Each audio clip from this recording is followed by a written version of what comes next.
Welcome again to another segment of Community Focus. Today I have some guests today. I tell you, it's just been fun. From before we got on the set. They were just cracking me up. But today I want each and every one of these guests today to introduce themselves and their livelihood and where they're from, starting with from my left to right. Good afternoon. My name is Kevy Dixon, and I'm from Meridian, Mississippi. My name is Terry Harper. I'm a local guy. I'm from Douglasville. My name is Marvin Freeman. I'm from Chicago, Illinois, but I'm a recent transplant to Atlanta, so I'm enjoying my nice, mild winters down here. My name is Gerald Perry. I'm from Hilton Head, South Carolina. Been living here since I got called up in 1983. And when you say got called up to where, Gerald? To the big league with the Braves. Wow. To the show. Gentlemen, I appreciate you all coming out today, and I want you all to tell me a little bit about your history playing baseball. I know Terry's history because Terry and I from the same city of Douglasville. Born and raised here, went to school here, and Terry played baseball with my father, which was Jesse Davis, which part named after my father. But glad to have you all here on the segment, Community Focus, and give us each one of y'all, give us a little bit about your career. Well, I got drafted at age 17 out of high school. And I got drafted by the Atlanta Braves and came up through the minor league system and got called up in 1983. I played with Terry Harper. Matter of fact, we used to be roommates when I was in the minor league. But I got called up in 1983 and spent 13 years in the big league with Atlanta, St. Louis, and Kansas City, and then I didn't do anything for a year, and then I started coaching, and I wound up coaching in the big league like 9.5 years, but not counting the minor league and that kind of stuff. So I've been retired the last 3 years. So. You're really not retired. You're just on slow motion right now. Because I'm sure you get a lot of phone calls, just like Terry called you to come out here today for our Community Focus interview. And I appreciate you being here. And I remember as I look back, Gerald Perry. And I remember Gerald Perry. And you and your friend, Marvin Freeman, not Marvin Freeman. But let's hear from Mr. Freeman. Thank you, Gerald. Okay. Like I said earlier, I'm Marvin Freeman, pitcher, former Major League pitcher for 10.5 years in the big leagues. Signed with the Phillies in 1984, made it to the Major Leagues in 86. Pitched my first Major League game, and my daughter was born on the same day. So that was like a double whoopee. And then went on to pitch for 6 years with the Phillies, came to Atlanta in 1990, made it to 2 World Series with the Braves in 91 and 92, went from that worst to first team. I had back surgery in 91. I always say that was because I carried the Braves so much. It broke me down a little bit. But that's some of from the annals of my own personal freeze world that I have inside my head. But yeah, I did play for 10.5 years. Now I'm coaching youth baseball. Me and my wife have formed the Marvin Freeman Youth Foundation, where we give free lessons, free clinics, free camps to underserved kids. We mentor them in life skills and things of that nature. And we're in and around the Atlanta area, Douglasville. I mean, we're trying to reach out and be a part of the community that we've just become a part of. And we're just glad to be here. Mr. Freeman, I'm so glad you took out your busy schedule to come out and to be a part of this segment. And give me I didn't ask the other gentleman about his magic moment. Give me one of the magic moments besides in the World Series. Well, I mean, my most magical moment was what I just mentioned, my daughter being born the day I got my first major league win. But I was just talking to him about one of his magical moments. Right, there we and go. It just happened to involve me. That's what I wanted to hear. You know, I just happened to be a part of it. But, I mean, it was a situation in the game where when I was on the Rockies, he was in St. Louis, and we had just took the first 2 games from him. And I was pitching that Sunday game, and I was letting them know that they were going to get swept. So they were not happy going into that game, and they had a little bit extra, giddy up behind them. He ended up hitting a home run off me in the first inning. Wow. That was tremendous. I'm going to give him a copy of it so he can send it to his grandkids. And I know he probably don't have that video no more, but I always say, I'll give you one, but I'm going to win the game. And, I end up winning the game. They pitcher ended up throwing at me. It was just a total meltdown by the Cardinals that day. Right. But I got the W, so I'm giving my man. I can talk about it in that fashion now because it didn't really kill me. So he got it good, though. Then he said the bat was broken. The bat was broken. Now tell me about that magic moment you hit that home run. Did you ever knew that you all were hooked back up in the later years? Well, we ran into each other a few times, but after that, I can remember one day it was the end of my career. I was stretching, and after we had got into it like wars and that kind of stuff, wars. And I remember I was out in the outfield stretching, and I had my eyes closed, and then when I woke up, he was like standing over me. I'm like, oh man, this might be a bad position to be in, right? But he talks about how the ball went way out, but I think he broke my bat. And I think the air in Colorado was really light, and the ball carried out. But I was pumping my chest out. Yeah, he was. He was ran around like it was like, yeah. So your fastball, was it over 100 miles an hour? Not 100. I got up to around 97, 98, but I had other pitches. I had a nice slider. I had a good split finger. I had a nice little sinker. I had the spitball. I had the grease behind the ear ball. I had all of that. I had all them tricks back then. This is funny. Let's move on to Terry. Can't talk about that. All those secrets. I'm just messing with you. Well, I guess one of my favorite moments was, like we was talking about earlier, bases loaded, and I hit a home run off of Tom Seaver. And I know when I got back to the hotel, Dusty Baker, he was kind of my mentor, so he called, left me a message, and I think that was awful nice of him because he was still playing himself, and I think they may have been in Los Angeles, so that was one of my highlights. I remember seeing that. I think it was a 3-2 pitch, and the announcer could not believe it. Grand slam off Tom Seaver. Was he at his best that day? Well, I'm going to say he was. That's right. That's right, Terry. That's right, Terry. He was at his best. Anytime you get on that mound, you bring in the heat. Yeah, and at your best. And tell us about your career and how you get started with the were you fresh out of high school like Mr. Perry? Well, I was fresh out of high school, but actually I got started playing for your dad. Actually, I was the bat boy in all those years. And then I think my last year, I was known for pitching out here, guys.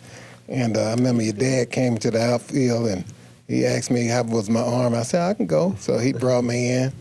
And that was my first time, and I was excited. And boy, that ball was just all over the place. I don't know if I know one strike. Because I grew up, all those guys was my idols, went some pros back then. And so I was excited. But I got drafted out of high school as a pitcher. I pitched almost 4 years in the Braves system. And then one year, I think this one guy hit 2 home runs off me. And Bobby Dews, the manager at that time, he said, Well, I think we need to get his pitching up. So then that's when they switched me to the outfield. And that's what I made it to the big leagues as an outfielder. No. And I've seen you throw them out from the outfield all the way for, was it right field or left field? Left field? Well, I played a lot. I played a lot of both, right and left, but I prefer right because I feel like I was good at coming, getting the ball and throwing guys out. And I know one year I had I led off, and we was in Philadelphia. I led off with a double, and when I slid in the second in Philadelphia, it was like a beach, and my feet kind of slid off and under me. And so I went head first, and before I could get my hands down, I hit the ground, and I broke my thumb. And I didn't realize I had broke it. And so I after the end was over with, and I went to the outfield, and I tried to throw the ball, and the boy threw that ball about 30 feet up in there. And I said, what's going on? But my thumb was broke, and so I don't know if you try to throw with a broke thumb, you can't control the ball. And so late on in the game, I played the whole game, and I think the bases loaded, and somebody hit a single right, and I charged and come get it, and I couldn't throw a lick, and the coach held the guy up, and he just didn't know I couldn't even throw. but that was just. I think the respect that they had because that was something that I was good at is throwing guys out. As ex-retired players, what would you tell the leading up to? And forget about you, Mr. Dixon. I want to get some kind of. What would you tell the young people today now that's going into baseball? Can you give them a word of wisdom of what to expect or what to do? I mean, I want to know. I do it every day. I'm working with young pitchers from age 13 to 22 in college, and some guys even in pro ranks, they still call me when they have issues and they want to talk about different things that they're going through as far as pitching wise. But I just tell them the truth. I tell them that, hey, you may not get but one shot. So you got to make sure that you're prepared to take care of these things in a way that this one shot that you get a chance to put everything into it, as opposed to thinking that you're going to continue to get these opportunities. So my main focus is take advantage of the opportunity, but be prepared to take advantage of the opportunity. So when they're prepared to take care of it and they do or don't, then they can live with whatever result that they have after that. And Mr. Perry? Well, I think what was beneficial for me, to start with, I always felt like I needed to show my appreciation to the Lord. Every day I put on a uniform, I always thank the Lord for giving me the opportunity to put on the uniform and help me to play 100%. But I think what was beneficial to me, and what I try to tell kids, is even if you're on a team and you're not playing and all of that, just stay prepared, because if you can play, if you have some kind of ability to play, you're gonna get an opportunity somewhere or another. Mm-hmm. But try not to mope around. But be prepared for that situation, because when it comes, be ready. Don't be unprepared, and because you're thinking about, oh man, he's not doing me right and this and that. Just be prepared, and you're gonna get your opportunity, and that helped out me in my career. I know. I hear that a lot. That you're doing me right, but you come out at 17 years old to go directly into the camp? No. Or you went to college? I got drafted by the Brave out of high school, and wow. I thought I was going to be in the big league in 2 weeks. But so were you that good in high school? No, I thought I was good enough to. I thought I was going to be in the big league in two weeks. Because, as a matter of fact, I asked our general manager, who was Bill Lucas at the time. I was the one turned out to be the last player that he wound up drafting. But I asked him. I said, hey, when I'm hitting 400 in 2 weeks, you guys calling me up to the big league, right? And he's like, Gerald, let's take it one step at a time. And I said, you guys gonna call me up to AAA, right? And he said, well, I hit 300 5 years in a row in in AAA, and I never played a day in the big league. So let's take it one day at a time. and I went to rookie ball in Bradenton, Florida, with Pirate City, and after 2 weeks, because I didn't realize coming out of high school, I just thought I was going to dominate the way I did in high school. I didn't realize that everybody else had done the same thing that I'm starting to compete against. And after 2 weeks, I was wanted to call home and say, Mama, I'm ready to come home. Help me out right now. Right. That's good. Yeah, calm down and finally figure it out. Say, hey, there's some people here just as good as me, right? Yes. Yes. And the thing was, you coming out of high school, you had, that's the highest level that you had played. Well, I played some semi-pro. But now you're playing against everybody else in high school that did the same thing. That's right. And guys in college that did the same thing. And like I said, I was 17.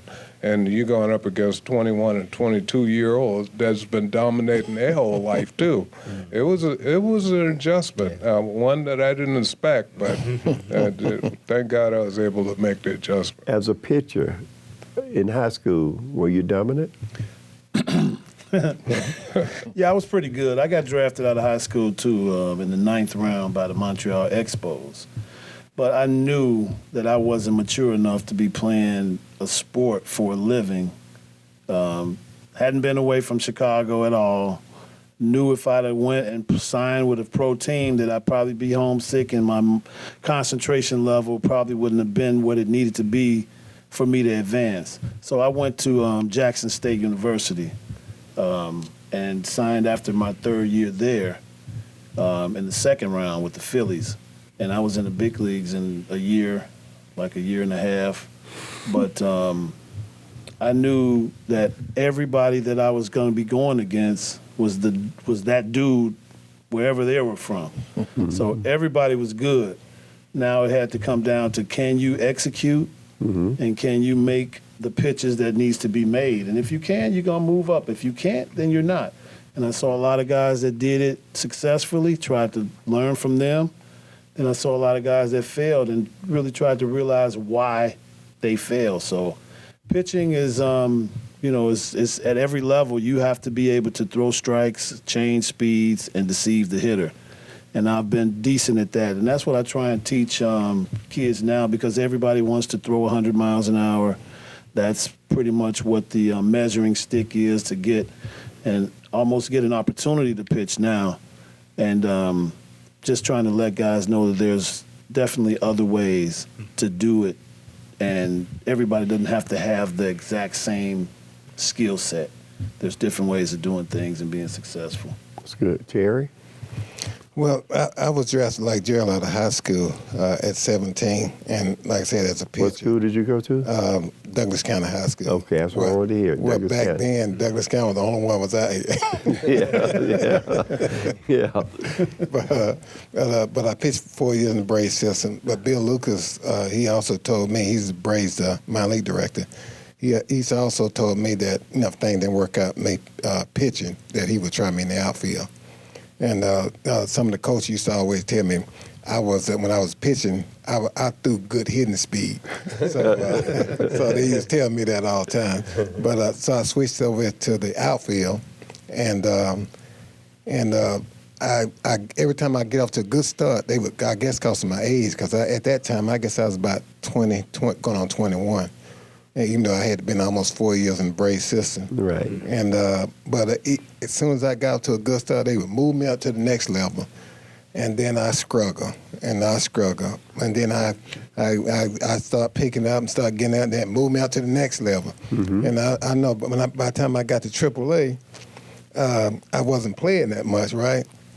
So I was a bullpen catcher. The bullpen catcher. So I used to put on all this bullpen equipment to go out and catch these guys. And a lot of the minor league ballparks, it's not, in that bullpen, you can't see a lick. And me trying to catch and haven't caught, that was very dangerous, let me tell you. But I finally made it to the big leagues as a hitter. And I tell you, one of my other highlights of my career was, my dad, my dad, but back then, guys used to, people used to wear used to have the transistor radio, game run on TV. And my dad used to always fussing, he should have took him out. He should have took him out. And so my first big league home run, when I was running around the bases, that's all I could think about, my dad carrying that transistor radio. So that was one of my highlights. And also, I just feel like just getting Douglas County on the map. I always felt like, Douglasville, the Gwinnett and the Cobb counties and all that get all the publicity. But, we got some pretty good players on this side of town also. That's right. And then once again, I want to thank you all again. This is February month. This is Black History Month. And I wasn't aware. We all doing history here today. You all lifestyle. But we're going to get down to the meat and potatoes. And I didn't call Mr. Dixon up because the meat and potatoes and why we're here today is very crucial. This is here in the city of Douglasville that we all would love to see. And Mr. Dixon, can you give us your name and the representation that you represent here today?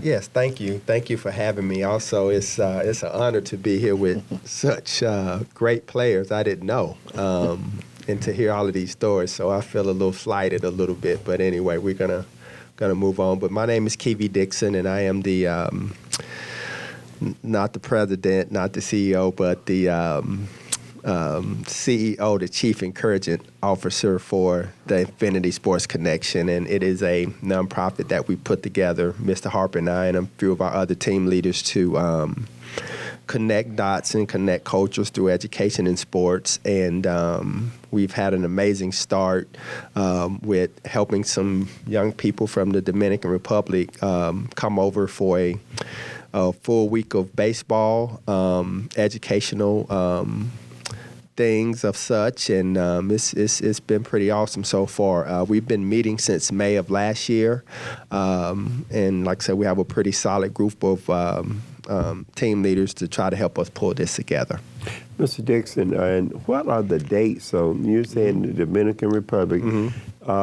Do they have, you don't call birth certificate, passports? Or how are you working on the passports? Right now, March the 3rd, as we speak, coming up, they'll be headed to the embassy with their letter of acceptance and invitation, and also our last news article and some things. So, because it's a pretty delicate situation when you're trying to come from over there over here, and so we had to put all that together, and so they're going down to get their visa, and hopefully all that'll come together. And what are the dates on this? I'm sorry. The dates are May the 10th through the 18th, and we got a lot of things planned during that time. We want to take them to Georgia Tech to a college tour. Our home team, the Atlanta Braves, are going to really put together a really nice packet for them to experience the stadium. We're going to have a Dominican Nights party. We're going to take them to the main event, hopefully get them to Tyler Perry Studios. Just quite a few things. And at the end, the weekend, we're going to do a big tournament here in Hunters Park. We're hoping to host at least 40 teams, and the proceeds, a portion of the proceeds will benefit going back to the team and all the other kids that are in the league, and trying to help them with equipment and things of such, so they can have a better life and a better experience. So when you and Mr. Terry and the other organizer put this together, did you all know that this thing was going to blow the city of Douglasville up? Man, I had no idea. I had no idea. Originally, how it got to me. A friend of mine, his nephew plays on the team, and we were talking that I met years ago, during vacation, and he told me that, hey, we're trying to go to New York and the Yankees and, to see a game and let the kids play and some other things. So he sent me the budget, and I looked at the budget, and I was like, wow, knowing the economics situation there in that country and a lot of other places, where I played professional basketball, I was like, wow, this is going to be a challenge. You don't want to kill anybody's dreams, but so me always, not being able to say no, I said, well, let me talk to some people. Let me see if I can help just a little bit. Because, logistics and demographic wise, like I told them, we're right across the Gulf, and, it's not as expensive in here as it is in New York. So before I can get back to my buddy here, which is Mr. Terry Harper, okay. They asked me could I help? So Terry and I started talking about that, and he was telling me how he played in San Pedro and, La Hermana and, Santiago, not Santiago, but Santo Domingo, in different places of such. So he said, I would love to help. So Heather and I, Terry and Mike Henderson and quite a few of the others, we had a small task force of about 3-4 people, Clarice and quite a few of us, and now we have about 15, 16 people that have wrapped their arms around this project, and is really helping us try to pull it together. So, but, it's just been amazing. I just would have never thought in my wildest dreams, of being able to, do something like this. This is one of my biggest things I've worked on before. I also do a lot of consulting for retired NBA and NFL players, and, doing community service projects with them, camps and clinics and different things, marketing and media and stuff. But this is really big, being responsible for 45 people, 30 children, 15 adults, first time leaving their country, organizing the travel and all of the logistics is pretty interesting. Yeah. Well, Mr. Keevy, that means that whole week and the weekend, it's going to be a lot of people here in our city. The hotel's going to fill up. Yes. We're expecting to have at least 50 teams. Okay. And we've invited teams from all over to come and participate in this big event. And like I said, for me, it's pretty nice to see people come together, and I'm sure these guys can attest to, kids in the park, more like a family and friends day, music, a whole cultural piece of the Dominican flags and, food trucks and jumpy houses and, just everybody having a good time, but enjoying a really awesome atmosphere, so that we can, make this a great event. It's something that we want to do every year. And having the Braves on board and the city of Douglasville and, all of the other strategic alliances, it's going to be pretty nice. But it's just, outgrew my expectations, and I'm sure most of the other people as well. And Terry, and you played in the overseas? Mm-hmm. Well, I played, actually I played with Licey. That's right there in the capital of Santo Domingo. And I also played with in San Pedro de Macorís.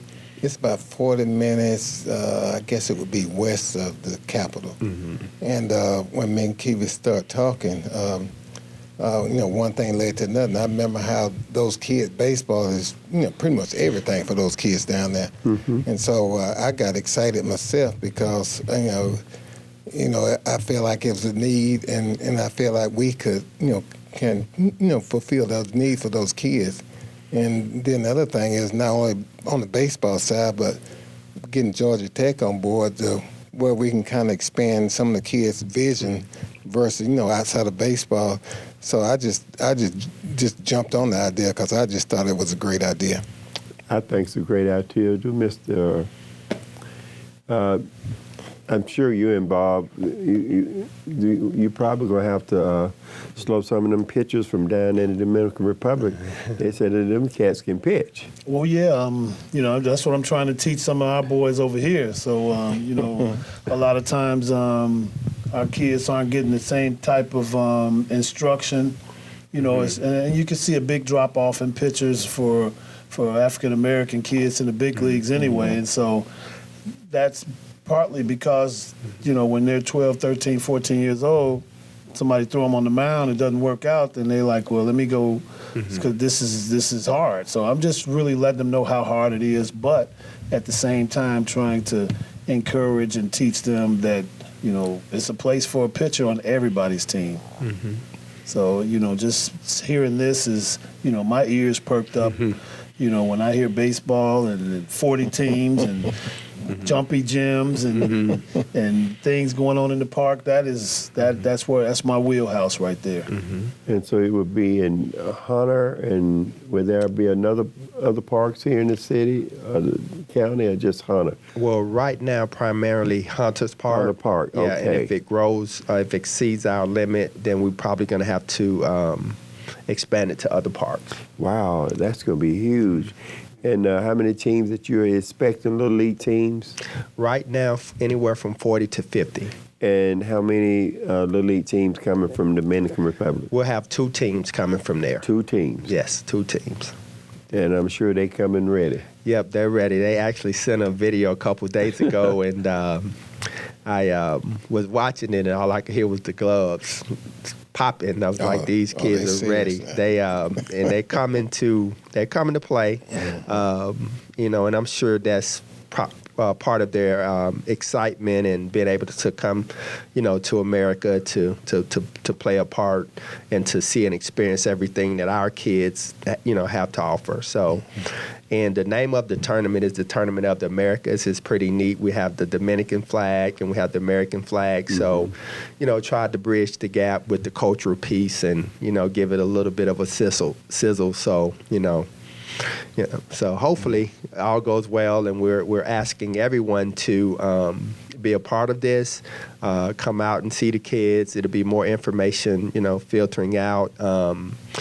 We have a website that we just put Yes, together. I was getting ready to ask you about Yeah. the website Yeah. and sponsorship. You want to be a Yes. sponsor? Yes. If you want to be a sponsor, I'm going to say it again. If you want to be a sponsor, Yes. your name on the banners Yes. or whatever, Yeah.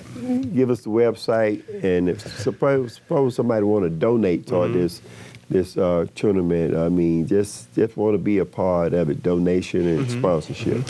Yes, they can go on infinitysportsconnection.com. And you can stroll down and you'll see the donation part of the website. So we're also doing a baseball equipment drive too, because there's 100 kids in that organization and only 30 will be able to come, and we want to make sure we send some things back to some of those kids too, and hopefully next year, they'll be able to come. So, it's a trial for us, and I think we're ahead of the game. The good Lord has, brought a great group of people together, sharing their time, talent, and their treasure to make this come, for the kids to be able to participate. So, but we need a lot of things. We need, sponsors for food and main event. We're helping them with their hotels and all of those things. So, And this is a nonprofit organization. yes, And that's what I love about it. It is bringing a whole another country here, so we all can just join hands, lock arms, and that's going to be some good baseball. Yeah, pretty much. And if anyone knows the history of Dominican Republic, baseball is, their claim to fame as it goes to sports, and they start them off at a very young age, and and for me, the competitive nature of those kids and what they bring to the table is is important, but for me, the most important piece is to bring people together, where, we can learn, we can have relationships, and, we can share what we have. We're really blessed here. Down there, a lot of those people probably don't make but $6 a day. Mm-hmm. So, and that's pretty difficult, trying to live and trying to, give your kids the best, and every day it's a struggle, and like I said, we want to make sure when they come here, it's something that they will never forget. We just been getting great news, but we still need a lot more sponsorships. We need a lot more people to step up and, be able to support this worthy cause. So we're looking forward to it. Thank you. And Terry, you have anything to say before we close out this segment? Well, it's kind of dear to me because, most Major League ball players, they usually go to Dominica, Venezuela, Puerto Rico and play winter ball. And eventually, we would like to have all those islands be a part of coming to the Americas. And hopefully, we also be able to expand the number of teams, and where we can use all the parks in the county, and as we grow. So we got big plans for this for Infinity Sports Connection. I love it. The name Infinity Sports Connection. And I go in sports a long way back. Jesse Davis Park, named after my father. Gates Brown was my grandmother's nephew, which he was a coach for the Detroit Tigers. And Marquise Grissom is in our family. So this Infinity Connection is great, and I love every moment of it. The city will be gearing up. We hope to have banners out, welcome banners, and if we can get one over at the airport, welcome them here to our city, and that's going to be huge. The tournament is going to be like a tournament of roses. Just everyone happy, and people are going to be driving to see. But as I close this community focus, do any one of you all have anything to say in this last segment? Tell me about your organization, where you're located. Well, we're located in and around Smyrna. That's where our office is located. But this is exactly what I do. We try and support the community through education and sports. We have a mentorship that we try and have our young men go through. They do community service, and just to teach them some responsibility of being a man, not just a ball player, but how they're going to be able to conduct themselves once they get out of high school, get out of college. So it's Marvin Freeman Youth Foundation at marvinfreemanyouthfoundation.org, and we definitely are off and running. And hopefully these guys have said some things, and man, like I said, my ears jumped up. I got people that want to help with equipment already, and just being a part of youth sports that's what I do. So it's going to be a pleasure for me. I'm going to force my way into some of this action right here. That's right. And gentlemen, Ms. Perry, last words before we...